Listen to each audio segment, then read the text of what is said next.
Bismillahirrahmanirrahim. Assalamualaikum warahmatullahi wabarakatuh. Perkenalkan, nama saya Nugrah, NIM 01193111 dari kelas sipil C 2019. Baik, pada kesempatan kali ini saya akan menjelaskan mengenai analisis daya dukung tiang bor berdasarkan standar penetrasian test atau SPT dan hasil reaction pile. Pertama yaitu membahas mengenai pondasi bor pile. Pondasi bor pile merupakan pondasi tiang yang pemasangan pondasi bor pile ke dalam tanah dilakukan dengan cara mengebor tanah terlebih dahulu, kemudian diisi tulangan, kemudian yang telah dirangkai dan dicor beton.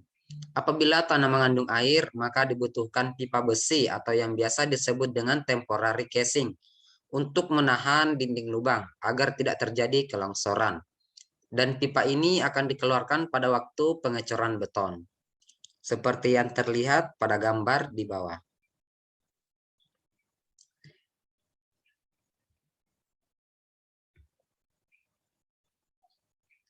Selanjutnya yaitu penyelidikan lapangan dengan uji standar penetrasi atau SPT.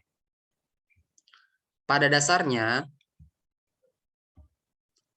kegiatan penyelidikan tanah di lapangan merupakan salah satu cara untuk mendapatkan nilai N, di mana nilai N ini untuk menentukan daya dukung dalam perhitungan tiang bor pile, sehingga dapat ketentuan apakah dengan hasil daya dukung ini bisa menambah beban yang ada di atasnya atau tidak. Tersebut bisa dalam keadaan terganggu disturbed maupun tak terganggu undisturbed.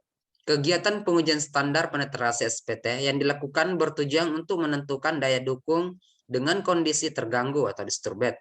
Kemudian dicari nilai N rata-rata lalu diperhitungkan dengan menggunakan metode salah satunya adalah metode Meyerhof.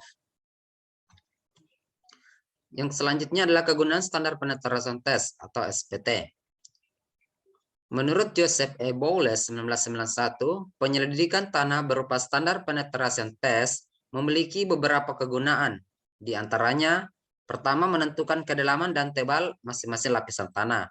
Kedua, alat dan cara operasinya relatif sederhana. Ketiga, untuk menentukan nilai N yang akan dijadikan sebagai perhitungan dalam menentukan daya dukung. Keempat, contoh tanah terganggu dapat diperoleh untuk identifikasi jenis tanah, sehingga interpretasi kuat geser dan deformasi tanah dapat diperkirakan dengan baik. Selanjutnya, metode perhitungan daya dukung. Pertama, metode standar penetrasian test atau SPT menggunakan Meyerhof. Kapasitas ultimate tiang dapat dihitung secara empiris dari nilai N hasil uji SPT Meyerhof 1976 mengusulkan persamaan untuk menghitung tahanan ujung tiang. QB sama dengan AB dikali 38N, LB per D lebih kecil 380N dikali AB dikali NK. Untuk tiang dalam pasir dan kerikil, di mana FB adalah tahanan ujung satuan tiang, sigma R adalah tegangan referensi dengan nilai 100 kN per meter kuadrat. N60 adalah NSPT, dikoreksi terhadap pengaruh prosedur lapangan saja. L adalah kedalaman penetrasi tiang, D adalah diameter tiang, FB adalah 0,4 N60, L per D sigma R lebih kecil, M N460, 4 N60 sigma R kilonewton per meter kuadrat. Yang kedua adalah O'Neill dan Rees. Untuk menganalisis pondasi menggunakan rumus dari Rees and O'Neill, yaitu QU sama dengan QB ditambah QS, di mana QU adalah daya dukung ultimate tiang, QB adalah daya dukung ultimate ujung tiang, QS adalah daya dukung ultimate selimut tiang. Bagian B adalah metode reaction pile. Yang pertama adalah metode Chin FK. QU sama dengan 1 per C1, di mana S adalah settlement, Q adalah penambahan beban, C1 adalah kemiringan garis lurus. Selanjutnya metode Mazurki's. Prosedur untuk menentukan beban ultimate menggunakan metode Mazurki's ini adalah sebagai berikut. Pertama adalah plot kurva beban penurunan. Kedua, pilih sejumlah penurunan dan gambarkan garis vertikal yang memotong kurva. Kemudian gambar garis horizontal dari titik perpotongan ini pada kurva sampai memotong sumbu beban.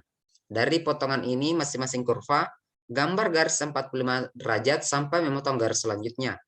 Perpotongan ini jatuh kira-kira pada garis lurus. Titik yang didapat oleh pemotongan dan perpanjang garis ini pada sumbu vertikal, beban adalah beban ultimate. Yang ketiga adalah metode Davison. Kegagalan beban didefinisikan sebagai beban yang mendorong untuk membantu sebuah deformasi yang sama pada penyajian akhir dari tekanan tiang elastis dan sebuah deformasi yang sejajar dari pencerminan tekanan elastis. Untuk persentase diameter tiang, hubungan ini ditulis sebagai berikut.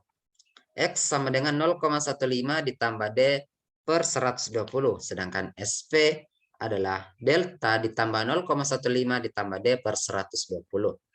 Garis tekanan elastis pada tiang diperoleh dari persamaan deformasi elastis dari suatu tiang, yang mana persamaannya adalah sebagai berikut.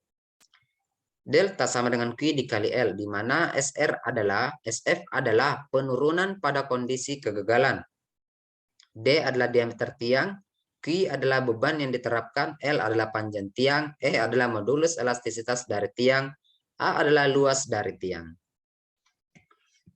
Berikut adalah perhitungan kapasitas dukung tiang bor. Dengan menggunakan metode Rees and Wright, dapat ditentukan persamaannya adalah sebagai berikut.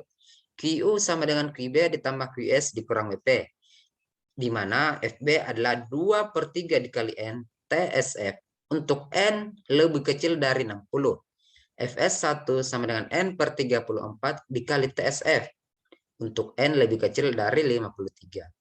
Di mana QU adalah daya ultimate, QB adalah daya dukung ujung, A adalah luas penampang, 1 TSF senilai 1,08 kg per cm².